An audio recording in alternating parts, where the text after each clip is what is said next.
Psalms number 91. For he that dwelleth in the secret place of the Most High shall abide under the shadow of the Almighty. I will say of the Lord, he is my refuge and my fortress, my God, and in him will I trust. Surely he will deliver thee from the snare of the fowler and from the noisome pestilence, and he shall cover thee with his feathers, and under his wings shalt thou trust. His trust, or his truth, shall be thy shield and thy buckler. Thou shalt not be afraid for the terror by night, nor for the arrow that flieth by day, nor for the pestilence that walketh in darkness, nor for the destruction that wasteth at noonday. Thousands shall fall at thy side, and 10,000 at thy right hand, but it shall not come near thee. Thousands may fall at thy side and 10,000 at thy right hand, but nothing is going to happen to you. I'm going to talk about a mighty covering. A mighty covering. A mighty cover, or a mighty covering. A mighty covering.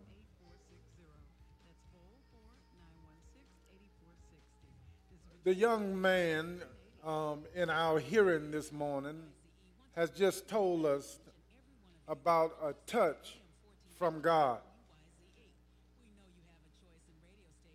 And I believe that today that all I need and all you need is a touch from God.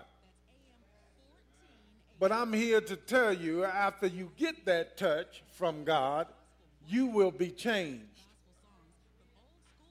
But in the changing, you also need a covering. In my life, when I'm not paying attention, I want to have a covering over my life. That's why I tell everybody, if you're not in a Bible-based church, get somewhere that can cover you with prayer and the things of God. Too many of us are walking around in the streets, Lord. They're walking and they're doing things without being covered by God. Now, I know you're covered with insurance.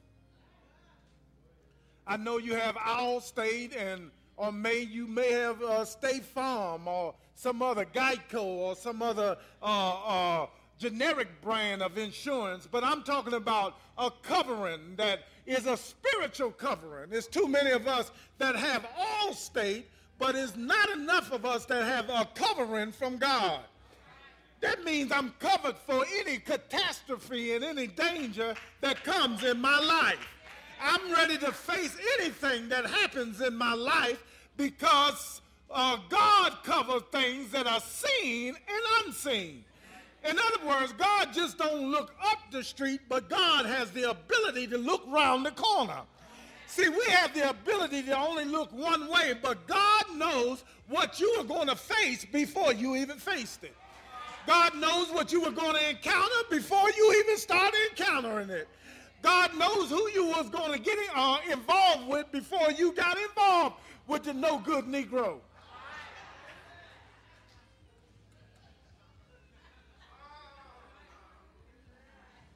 He probably gave you a warning sign because you were covered. You just didn't pay attention.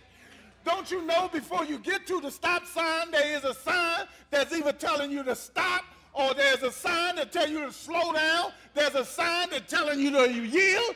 Before you get to the intersection, there's something that's telling you that there's some potential danger, but sometimes it's us. Sometimes we're not paying attention to what God says. We're not looking up and saying, let me consult God before I go into this relationship. or before I get this credit card, or before I start this job or that job, let me consider God. No, you just jumped out on your own faith. You jumped out on saying, God, I know it's going to be all right because I think it's going to be all right. Well, the one thing you forgot to do in all your jumping out is to say, Lord, even though I may jump out on my own recognizance, please cover me. Because sometimes we have a feeling and we just go on it and we risk some things. But let me tell you, Sugar Honey Daddy, it's best to have God to cover you. That if you fall, you won't fall but so far. If something hits you, it won't hit you but so hard. Anybody need a covering from God today?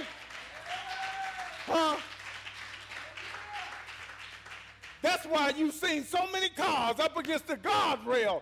But you on your text messaging and you on your cell phone ain't hit nothing yet. Know why? Because every time you started to swerve, the Lord cover you and say, get back.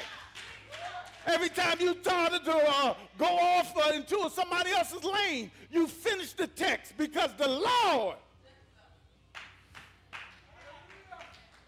What are you doing? I'm not telling you to text. I'm trying to encourage you not to text. But I'm saying in times when we don't pay attention or we're not obedient or we're not being what we're supposed to be, we still need a covering from God. We still need him to help us in our decision making. Cover me, Lord. I'm going to step out and I'm going to buy this house. Cover me, Lord. I'm going to step out and I'm going to buy this car. Cover me, Lord. Even cover me through my stupidity. Because we ain't always the smartest. And we do things that you have done some things that you're not supposed to be doing. We say, Lord, please cover me.